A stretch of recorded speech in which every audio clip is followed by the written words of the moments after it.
All right, the speech is done, and a man who's got 2 years left of his presidency sending a signal to Republicans that he's not going to budge. Now, there are a lot of people who are looking to replace him, and a lot of people being pushed to replace him. Among them, this fellow. He certainly galvanizes a crowd and ignites passion on the Republican right. I'm talking about Texas Senator Ted Cruz, who joins us now. Senator, very good to have you. What did you think of the president tonight? Well, Neil, it's great to be with you. I thought the speech tonight was very disappointing. We had an overwhelming election just 2 months ago where the American people spoke loud and clear. As the president had rightly noted, his policies were on the ballot all across the country, and the American people said, this isn't working. We want a different path. We want to get back to jobs and growth and opportunity. We want to get away from the failed Obama economic agenda. Tonight, we heard not one word of acknowledgement of that. Tonight, the president didn't say to the American people, I hear you, and we'll come together to change. Instead, unfortunately, the president doubled down. He promised more and more government spending, more and more taxes, more and more debt, more and more of the policies that have produced the lowest labor force participation since 1978. And I think it really was remarkable to see a president respond to the American voters and essentially say he refuses to listen to them and sadly refuses to work with Republicans, with people in Congress to address the real problems we've got. He did seem to hold out, Senator, the possibility of a deal, maybe on the pipeline, and I could be overreading into that. This idea part of a broader infrastructure type of agreement among you guys and, of course, the White House that might include Keystone. Would you be open to that? Well, look, I hope you're reading it right. I'm not sure I heard that. He's issued a formal veto threat against the Keystone Pipeline. It's going to pass the Senate this week or next. It's going to pass with a bipartisan supermajority. If he doesn't veto it, it would be a good step. I mean, this is an example of the kind of bipartisan, common sense steps we should be doing to bring back jobs, bring back economic growth, to provide for energy security, make us less dependent on overseas oil. I hope you're right, he's open to it, but at least what he said so far, it hadn't indicated that. You know, he's still going to continue with these executive orders in the meantime. He's still going to be pushing a policy normalizing relations with Cuba, something you've, of course, been very passionate about. And I'm wondering if he is saying that the two elections that he won have consequences, not the ones that Republicans won a couple of months back. What do you make of that? Well, look, you're exactly right. Had the election in November gone differently, had the Democrats been reelected, had Harry Reid stayed as majority leader, there's no doubt the president would have been crowing that the people have been spoken and his policies have been vindicated. And yet, when it doesn't turn out his way, he doesn't listen. You know, it was striking. You mentioned executive orders. There are two things that were glaringly absent from his remarks tonight. The first was any reference to his illegal and unconstitutional executive amnesty, which he just put in place. I think it's pretty clear the president realizes that issue is a political loser for him. He didn't mention it at all. And secondly, Neil, strikingly absent from this speech were the words radical Islamic terrorism. As we're seeing growing threats across the world, you cannot defeat radical Islamic terrorism with a president who's unwilling to utter the words radical Islamic terrorism. Do you think that whoever Republicans choose to run for president, it's got to be a different type of a person?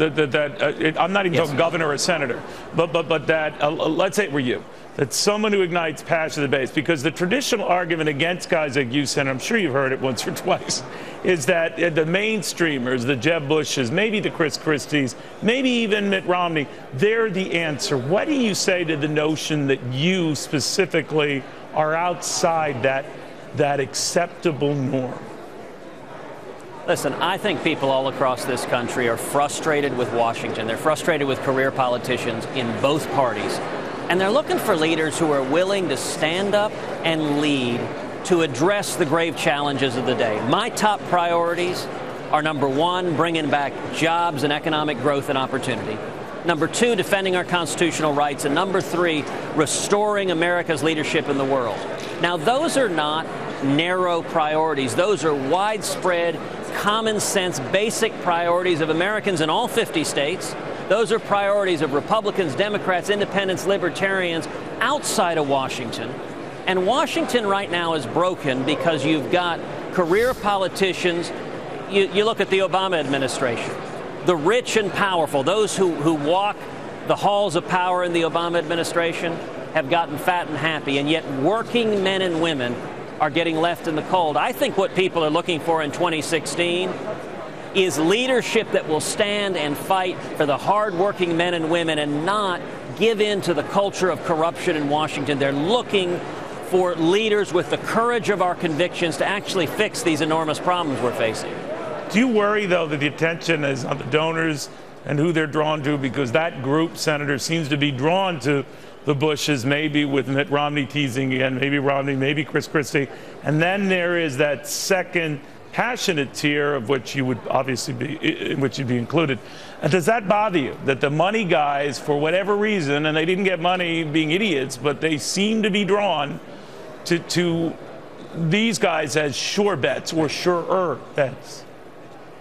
Well, look, this is a debate we have every 4 years, right. and it's a debate about what direction for the party to go in. You know, I will note that every time we follow the advice of the Washington consultants, every time we run to the middle, we lose. It happens over and over again, whether it's Gerald Ford or Bob Dole or John McCain or Mitt Romney. It's not a winning strategy. And I will note that some of our friends in the mainstream media will praise like crazy whichever option they view as Democrat light right until the primary is over. And then as soon as the primary is over, they'll say to voters, instead of Democrat light, go for the real thing. I agree with President Ronald Reagan. The way we win is we don't paint in pale pastels.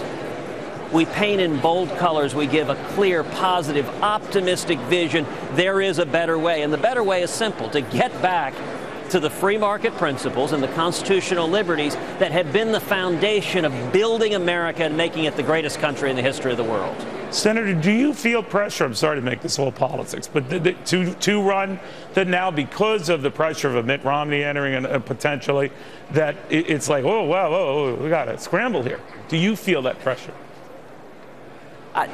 Not remotely, Neil. I'll tell you, the level of support and encouragement I have been seeing has been incredible. It's been incredible at the grassroots level, with grassroots leaders, young people, evangelicals, liberty activists coming together, and the level of support, frankly, we're seeing on the financial side of major financial leaders in Texas and across the country coming and offering their support as well. It's been very encouraging, and I think the reason is people are looking for clear, principled leadership. They recognize the path we're on, it's not working, and we got to change.